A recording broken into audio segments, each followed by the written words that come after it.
Olá, muito boa tarde. É uma proposta que fazemos em cada semana, à sexta-feira, abrir a Bíblia e valorizar referências geográficas e culturais que estão entre as linhas de todos os textos. Nos próximos minutos, pedimos essa análise ao Padre Armindo Vaz, professor de Sagrada Escritura na Universidade Católica Portuguesa. Cumprimento. Muito boa tarde. Boa tarde. Obrigado, Padre Armindo, por estar connosco e trazer o comentário à Bíblia também a este ambiente.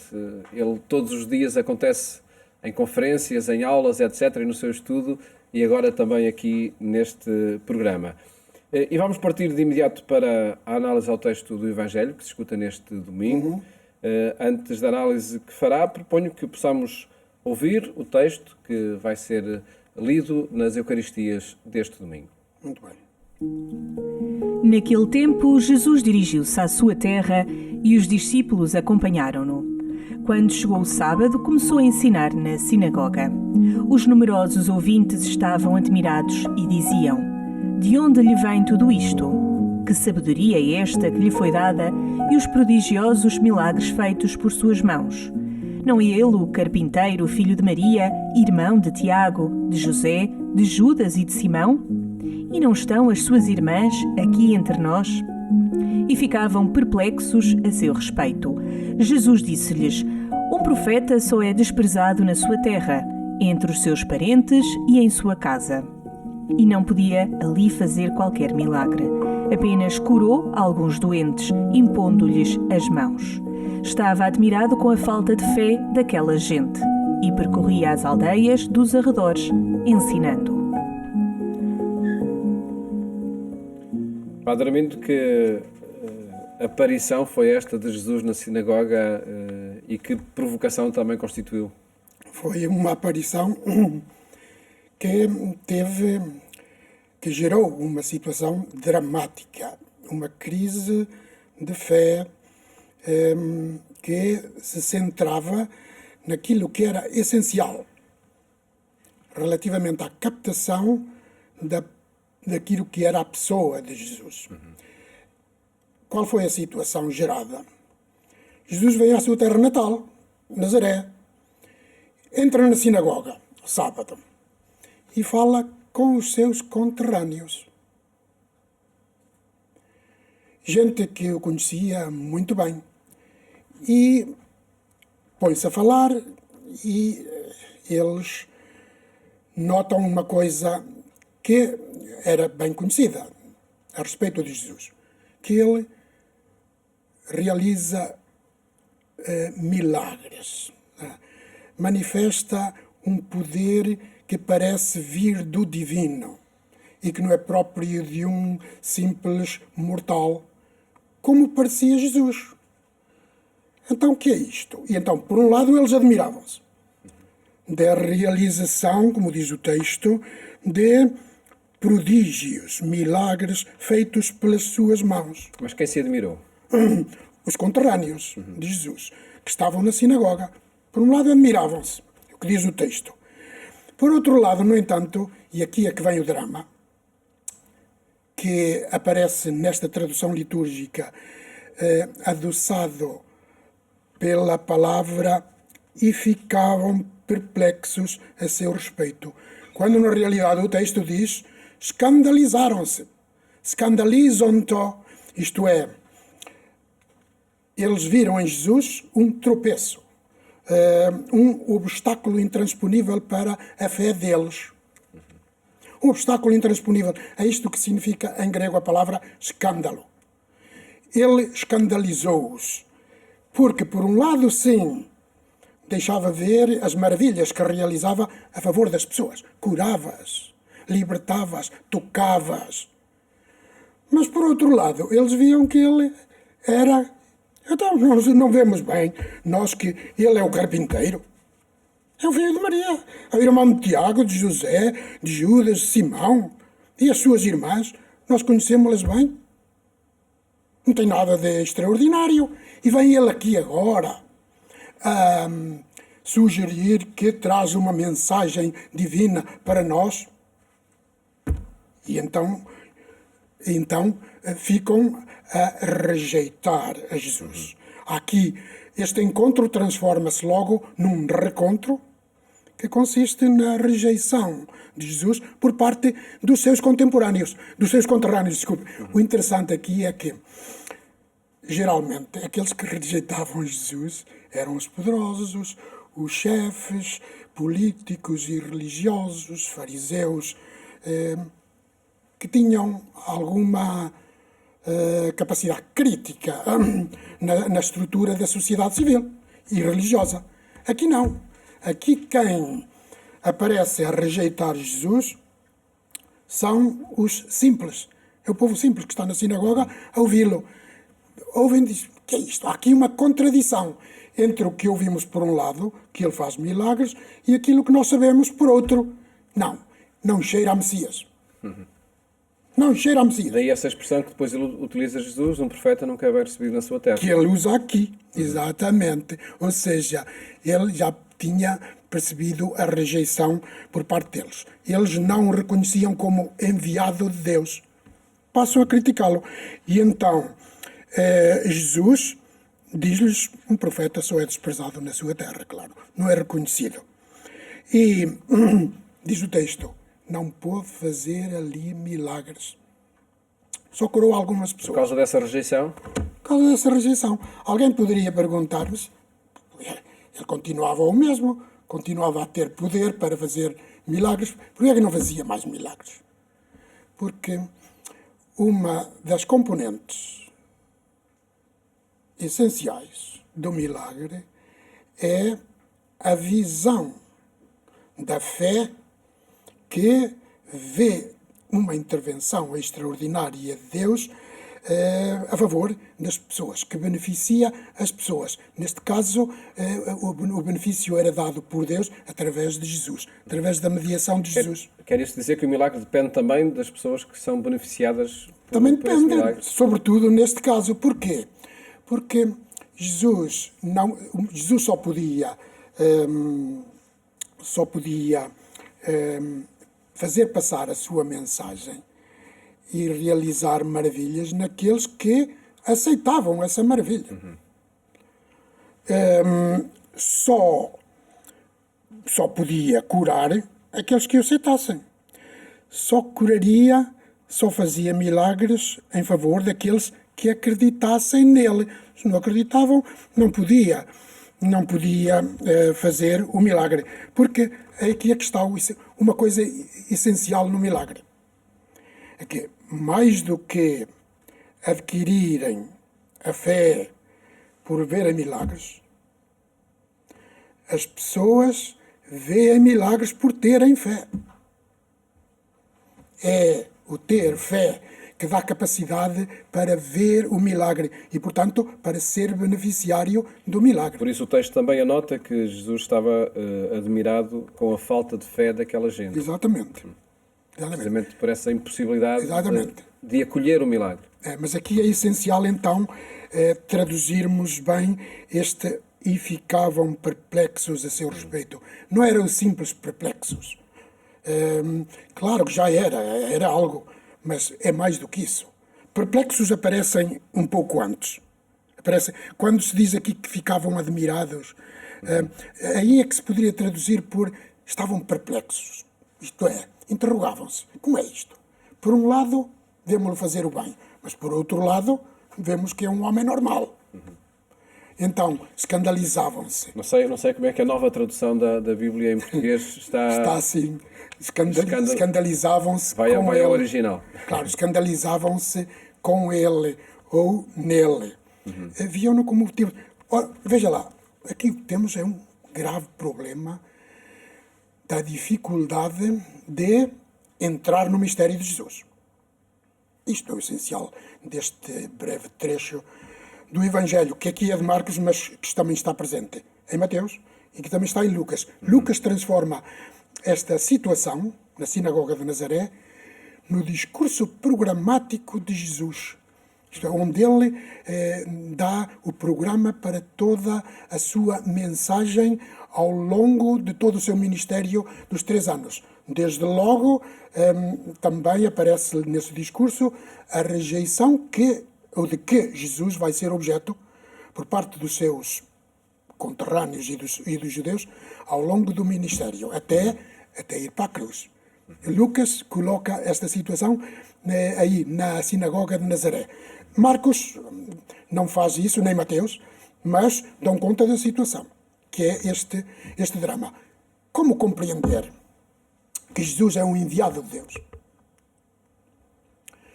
Por que é que eles se estranham? Nós compreendemos bem isto. É que eles foram, os judeus, em geral, e os conterrâneos de Jesus também, foram educados na fé a pensarem que Deus realiza os seus prodígios com força, braço estendido, mão levantada. Foi assim que venceu os inimigos ao longo dos séculos, como é narrado no Antigo Testamento. Foi assim que ele venceu os opressores egípcios, libertando o seu povo na epopeia do Êxodo, com o braço levantado. E era assim sempre. E estavam à espera do Messias. Mas quem deveria ser esse Messias na mentalidade do povo judaico? Deveria ser um filho de David, isto é, um filho da dinastia do rei David, e que viesse para libertar o povo, que estava constantemente a ser objeto de opressões, de invasões, e queriam então ser libertados. Estavam à espera deste Messias, deste ungido de Deus, que viesse então com poderio militar, como um rei, e que tivesse hegemonia sobre os seus adversários. Ora, a libertação é outra. Isto não vem em nada. Exatamente, a libertação é outra. Eles esperavam um rei poderoso e sai-lhes um Messias manso, humilde e a anunciar e a pregar bondade, compaixão, misericórdia, fraternidade universal, fratelli tutti. Daí o escândalo. Este é o problema. Portanto, perceber que Deus pode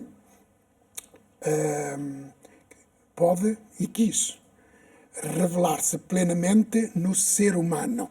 Ele quis vir até à nossa história humana, quis entrar na nossa natureza humana com todas as consequências. E o seu Filho encarnou, fez-se carne no ser humano Jesus de Nazaré.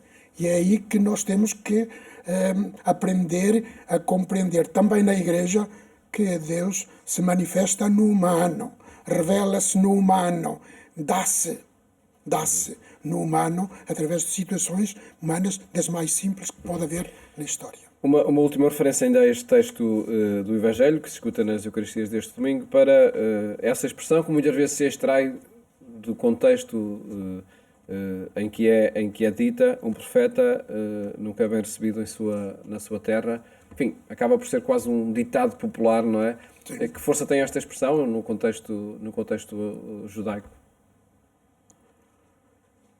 Tem uma grande força, porque fazia entender que o profeta tinha uma grande dificuldade para se fazer compreender. E aqueles que não conhecessem bem a sua origem, a sua formação, a sua vida, a sua experiência política, social, humana, estavam mais disponíveis a acolher a sua mensagem. Por outro lado, aqueles que o conheciam bem, os que eram da sua terra, os que eram da sua família, da sua casa, conheciam a sua humanidade, as suas vulnerabilidades, eventualmente algum seu defeito. Daí que os conhecidos teriam dificuldade em aceitar melhor o profeta.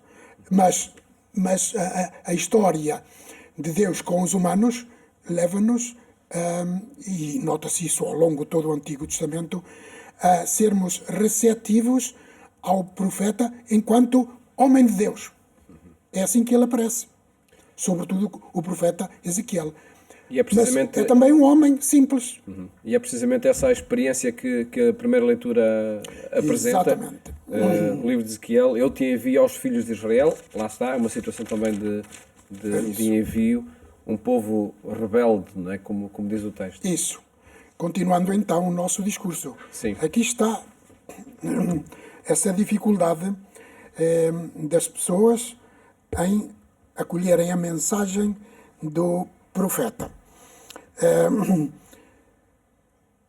O profeta tinha realmente essa fragilidade na sua relação e no seu encontro com aqueles a quem era enviado.